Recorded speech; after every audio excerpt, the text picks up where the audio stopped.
Hello, you wonderful people, and welcome to another episode of Crime Centric. This being a show we're talking about TV shows that are crime dramas. For today's episode, I'm going to talk about Poker Face, Season 2, Episode 10.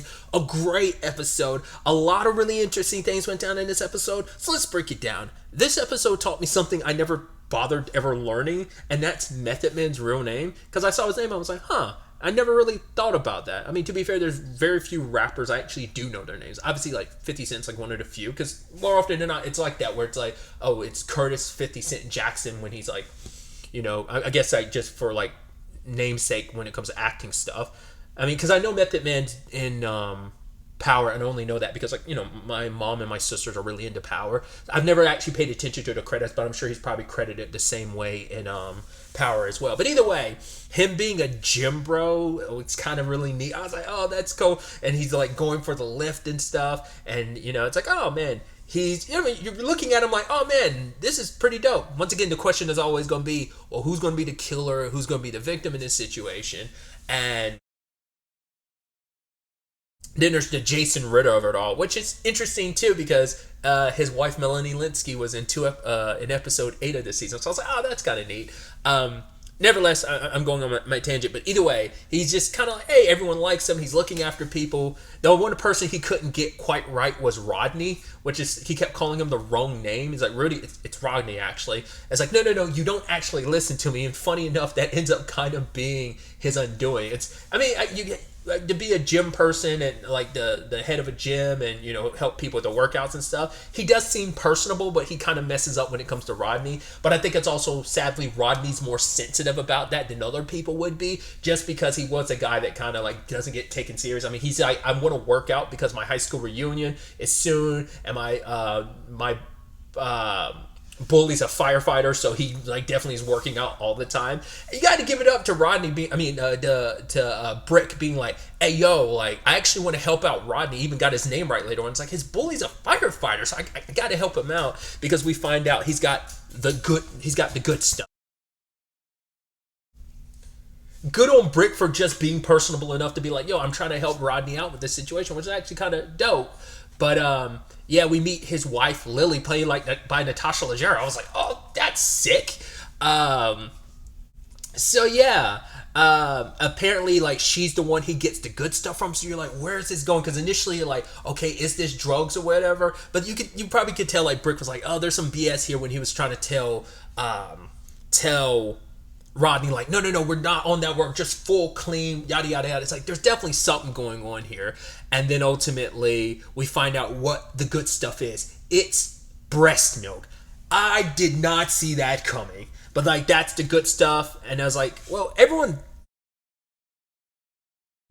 there not everyone, because he's only selling to 10 clients, and it's sad because the gym is struggling, but also he doesn't want to get money from his wife's dad, his father-in-law, because he's like, my father-in-law scares me. I'm like, what does your father-in-law do? Is he just a scary dude by nature or whatever? It's kind of interesting, like, despite being like the big hulking dude he is, that he's kind of a big softy at heart and stuff like that. Like, he's one of those bad guys where you're like, I kind of feel bad for you, but you still did a shitty thing. So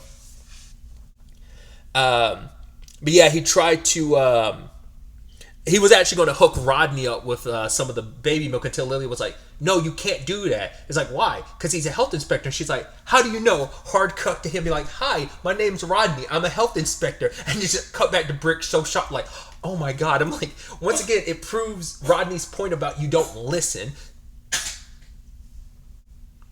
Once again, it seems like he's noticeable and listenable like to everyone else, but for whatever reason, Rodney just happens to be the one person he doesn't listen to. So he tries to get him something else. It's a formula of his own making, just to kind of get Rodney off his back. But then 2 weeks later, Rodney was like, oh, something's not right. So he actually checks the formula. In fact, he smells it and he immediately recognizes. He's like, oh my god. And as a health inspector, at first I was thinking to myself, like, is it really that bad? I mean, let people do whatever they want to, but it's like, you doing it yourself is one thing, but an establishment literally getting you to drink it, because like, right, there's so much like bacteria in it that's not really tested and stuff like that you're just like casually giving to people, it's kind of messed up. So what does Rodney do? He confronts him, and it's like, I'm a health inspector, and also he doesn't like bullies, and he sees Because I'm sure he's projecting a lot onto Brick. Because Brick, like I said, he seems like a decent enough guy. He's doing a bad thing, but it's not the worst thing ever. But it's like, yeah, like from as a health inspector, it's like I can't ignore it. You could also make some argument like maybe he has a little bit of a hero complex because he has to deal with bullies and he doesn't like bullies, and but he's also looking after everyone's best interest because like people are going to get sick or worse because of this. So Brick has to be stopped. So it's like, I'm going to expose you. And he's like, no, we could talk this out, whatever. Come on. Called him the wrong name again. And they ended up tussling. And I love, like, even the watch is like, are you doing karate? And even Brick is like, are you doing karate? He's like, yes, I'm a black belt. Because the watch calls out all the different moves and workout things that you're doing. So it's doing it partway through the fight. I was like, this is actually pretty impressive. He's dodging some of the stuff that Brick is throwing at him. And I even love Brick, like, crawling backwards. And the watch is like, oh, nice back crawls or something like that. How did the fight end with a weight being distrode into his neck? I was like, that's brutal. And how does he cover up the crime? He makes it so that, like, a heavy weight, a bench press, the bar from a bench press falling on his neck. I was like, oh, that's brutal, and the bone cracking and all that. I'm like, ugh. And so just covered up, put his fingerprints up there, wiped away his own, covered things up, tried to pretend like, oh my God, I was in the room. I had no idea Rodney was in here. He didn't have a spotter, yada, yada, so on and so forth. And that's how this whole situation plays out. Another surprising thing to me in this episode was finding out, at first, when she woke up in a bed, I was like, we rarely see Charlie just waking up in bed. I was like, is she still at Good Buddy's place? And it's like, yeah, she is. I was like, wow, you're rarely in the same location back to back like that. So I was like, I think never. You're always on the move at the end of the episode, or like in the next episode, you're always in a completely different location. So I was like, that's fascinating in that regard. I even love that she's like, oh, the moment she stretches, it's like, ooh. I love the camera turn to as she, like, her neck cracks. She's like, oh boy. And she tries to ask Noreen for help. And Noreen's like, no, you're the one that got Annie to move. She's like, no, a literal murderer who murdered her granddaughter did. But it's like, nah, that's kind of a moot point. I'm like, that's kind of, once again, it's just kind of funny that she's staying there, but she's catching, especially because the guy who bought Annie's place is being like, oh, thanks. And Charlie's like, no, that dude high-fived me, not the other way around. And lo and behold, who does she run into? Hey, pass it on. I was like, hey, I thought that was so interesting. I thought that was just going to be a one-off character thing. It felt like such a, like, it played into the whole, like, Charlie wanting to pay it forward after finding out about, Annie losing her granddaughter, Maddie. But I still thought, like, oh, maybe that's all the purpose it served. But it's like, nope, Alex came back in this episode, and it's kind of like her Watson of sorts in her investigation in this regard. But yeah, they interacted a little bit with Rodney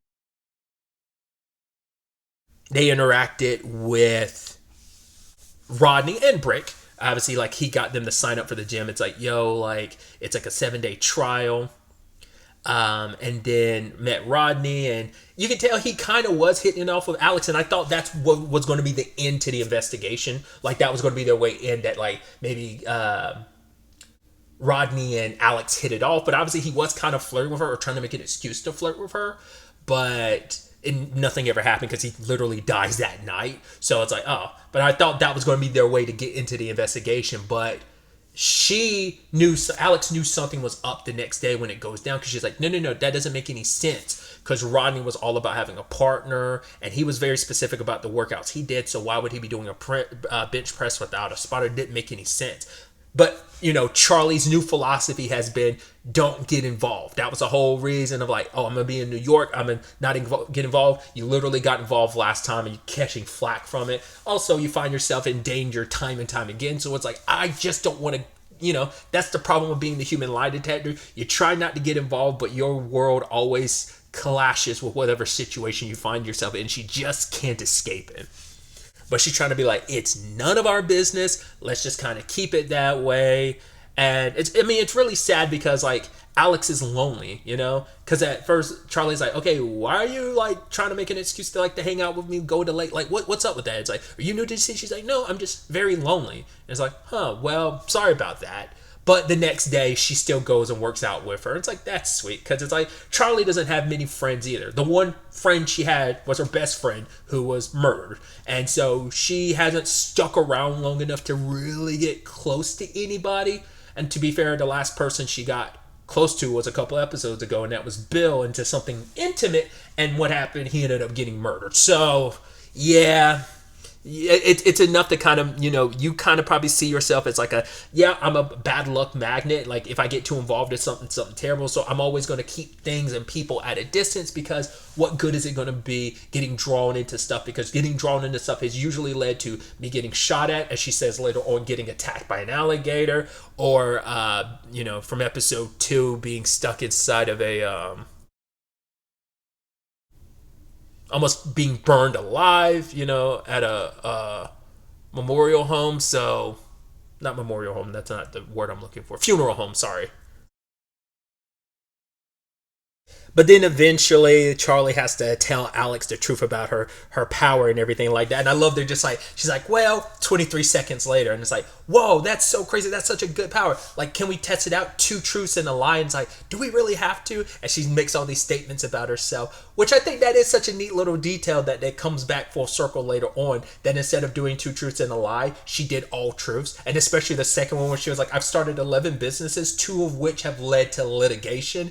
And it's like, oh yeah, I'm definitely allergic to cinnamon. And it's like, oh, that's all concerning. She's like, oh, that's all true. Very, very concerning. I think specifically, well, also like being born to like a teenage alcoholic mother. And I'm like, I guess that all goes into like Alex being an extremely truthful person. And it's like, well, sometimes you can probably be a little too truthful. And the point that Charlie tries to get across is like, yeah, people aren't too keen on the truth. Like, it's not the save all be all that you think it is. Once again, we haven't gotten into the nitty gritty of it, but based on the conversation with her sister, it seems like the incessant need to be the truth and for things to be out and open, it kind of led to some fallout in her family. And it's also that thing of like, she's also reined herself in, because like her initial reaction is kind of like blurting it out bullshit, but now it's like she has kind of reined that in more and more, because it's like it's always just like her knee-jerk reaction. But she's like, no, so I don't get dragged deep into something. I don't need to be calling someone out on their bullshit all the time. I can just kind of keep that to myself.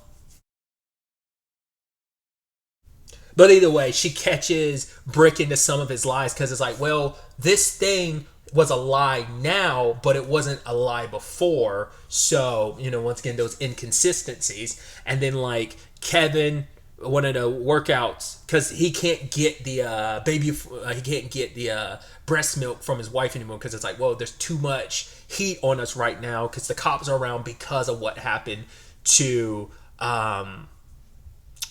Rodney. So it's like, let's kind of cut this off for now. And I love her just that statement of, I'm not going to prison just so your bros can be ripped. But he ends up trying to make a substitute and just using baby formula, but it doesn't hit the same, and it tears up their stomachs. Kevin immediately noticed, like, nah, something's not right. And then the others eventually notice, like, something's not right. And despite not wanting to get involved, pushing Alex away, because she wants to, investigate and, screw the console, because she's like, oh, none of that sounds fun except for the alligator thing. It's like, no, that doesn't sound fun, which is so interesting considering Charlie was on the whole protecting the alligator thing. But now it's like, well, the alligators tasted blood, and now it looking at me a certain way. Like, her relationship with the alligator at the end of the episode, it's understandable why she'd probably not look back on that as fondly, considering once again that alligator didn't kill home dude, Camille Nanjiani's character, but did devour him whole and does have a taste for blood. So I was like, yeah, once again, who knows what the hell that alligator's up to now, because she felt the need to try and prove its innocence as just kind of like the weapon and not necessarily the person who pulled the trigger in that regard, but still. The metaphorical pulling of the trigger, which is just so interesting too, because like in reference to that episode involved drinks as well, just a different variety of drink, but that ended up being like the thing that killed Camille Nanjiani's character, and now we have like breast milk in this regard. So just kind of a funny parallel to think about. But yeah, Charlie wanted nothing to do with this, and she went to chase after Alex after kind of being like, all right, fine, but Alex was already gone. So, but then detective brain kicks in because she notices like those guys burping and acting the way they are. Then the baby. Then Brick's comment about all natural and looks at the breast milk and the baby drinking the breast milk, smells the burp from the baby, remembers Kevin burping what that smelled like. Oh my God, it's baby milk. That's what this is all about. So because they also know that Brick is in a bad position money wise, so they're like, right, he would have motivation to kind of keep some stuff hush hush because he's in a financial strait. So she ended up going to the gym and asking questions without going directly into it because she learned, well, you don't want to ask straight up like, oh, did you murder this person or not, because that's going to make the person super suspicious and more likely to kill you. And I've been on that receiving end of a killer's like cover up, so I'm not putting myself in that position willingly again. So she linked up with him with the watch wise, looked at like his data. Even though he deleted it, his numbers were still on the leaderboard. Then when he ended up, because he ended up lifting and it caught like, oh, you got a new record, when he was in a process of dropping the bar on Rodney's neck. And then she accidentally liked it, which I was like, ooh. And she's like, no, unlike it, unsubscribe. And you're like, oh, too late. Because now Brick ends up locking her in the sauna and tries to kill her. I was like, that sucks. And so what does she do? She tries to get help from Alex, being like, okay, I'm going to reach out to my buddy through this app. Okay, and she's doing exercises so that the first letter spells out help. But, she did the best she could because the next one was like arm circles, so it spelled help instead of help. I was like, oh God. But luckily Alex pieced it together, went there to save her, and then they ended up having this tussle with Brick where he's literally like immediately threw a piece of a weight at them, like a disc again, like just how he killed Rodney. And luckily they dodged it. It's like, hey, we don't have to do this. It doesn't have to be like that. We don't care about a meat. He's like, meathead, I have a PhD. And they're like, okay, we're sorry. As he's trying, I love it so much where like Charlie jumps on him with the towel wrapped around his like neck, and here comes Alex like slamming him in his stomach with a weight. But his core must be crazy strong because he was tanking that like nothing. And before he could kill them, his wife came in, and they're like, and for her, the sad thing is, she's like, baby. If they find out about the breast milk, it's fine. We'll deal with the consequences. Like, yeah, you should have just been honest with your wife. Because it's like, well, because she would have lost her job, but it just, he wanted to, protect his wife, but also protect himself and his business. And I could not help but laugh. It's so fucked up and funny, but like, when he's exposed as the killer, and then Lily's like, what? And he's breaking down. He's like, sorry, I just want to make a great place where, we could embrace the human body and people could get ripped. And he's crying, blubbering like a baby. And I love that she's holding him and being like, looking at the two of Alex and Charlie, like, call the police, and mouthing it. She's like, it's okay, babe, we'll figure it out. And then she proceeds, I guess she did, it's like, I love you, honey, so I'm gonna skim some more from work. So she had another bottle on her, and she gave it to him, and he's like, as he's crying, like, I'm like, this is a fucking wild episode. So I wonder if she's gonna stick by his side. I mean, I'm sure his father-in-law is not going to be too happy about the situation, her dad, but she might be aiming for a divorce. Who knows? Lily might still stick through him because it was in fact an accident. He didn't mean to, but he still covered it up. So yeah, very, very interesting ending to the case. But as I was talking about earlier, we find out about Alex's. She's always truthful. She never tells a lie, which I think, once again, meeting someone like that in a world where people, once again, lie about even the big things or the little things, like, you never tell a lie. She's like, well, yeah, but if you're lying, like, who are you having a conversation with? And that's someone who, does not warrant, it makes it easy to have friends, but it's like, it's actually kind of a neat thing where it's like, all people lie about things, big things, small things, and that's always what irks Charlie, and she has to just deal with that reality. But meeting someone that is just like the most honest person she's met, it's kind of a nice thing. So both of them actually do have a friend now, and it's like Nate. And especially if Charlie's gonna be sticking around New York for a while, God, I hope nothing happens to Alex. Especially because I'm worried because of that whole her being allergic to cinnamon thing. I'm like, oh God, it feels like that could get used against her. I hope that's not. I'm worried. I'd love it if she's kind of like, once again, her Watson to Charlie Sherlock type of thing. I would love that to be the case. Like I said, I assume because she has a friend, she is going to stay in New York. That'd be so interesting to see because she doesn't have as much reason to move around as much. Like season 1, she did. For some of season 2, she has, but obviously that was all kind of a moot point after episode 3 because she could kind of just stay, but she liked the free roaming aspect of life. But now it's like, no, you get to settle down, but it still puts you in a situation where you're more likely to, if you're especially staying in the same location, going to probably draw a lot more attention towards yourself. So we'll see how that all shakes up and plays out. But she has a friend. She's actually getting to talk to her about everything, got to explain her life. But yeah, Charlie actually has someone by her side, like as a friend throughout all this. So that's a neat silver lining to this situation. Was trying to avoid people getting mixed up in people's business, and what did you do? You ended up walking away from the situation having a good friend. Once again, who hopefully doesn't get murdered in the next 2 episodes, because there's only 2 episodes left of the season. I'm so curious to see what the structure of those episodes are. They going to be connected to each other, or are they just going to be like one-offs? Because once again, everything with the 5 families was potentially resolved in episode 3, but even after episode 3, I'm like, that's going to come back to bite Charlie. Like, I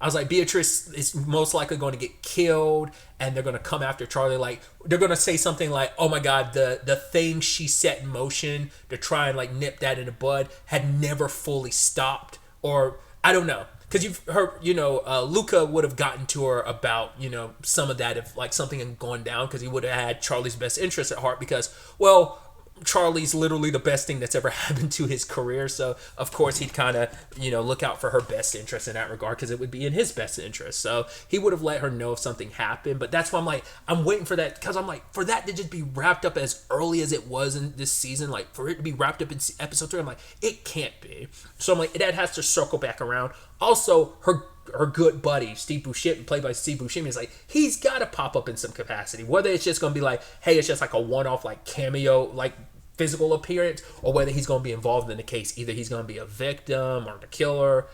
I'm probably leaning more towards victim, but I'm like, I'm so curious to see what these next 2 episodes have in store for us, and who's going to be,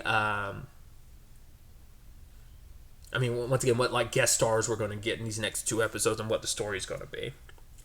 But yeah, really, that's all I wanted to talk about. Till the next time we meet, be happy, be safe, live life to the fullest, and enjoy it. Good day and goodbye.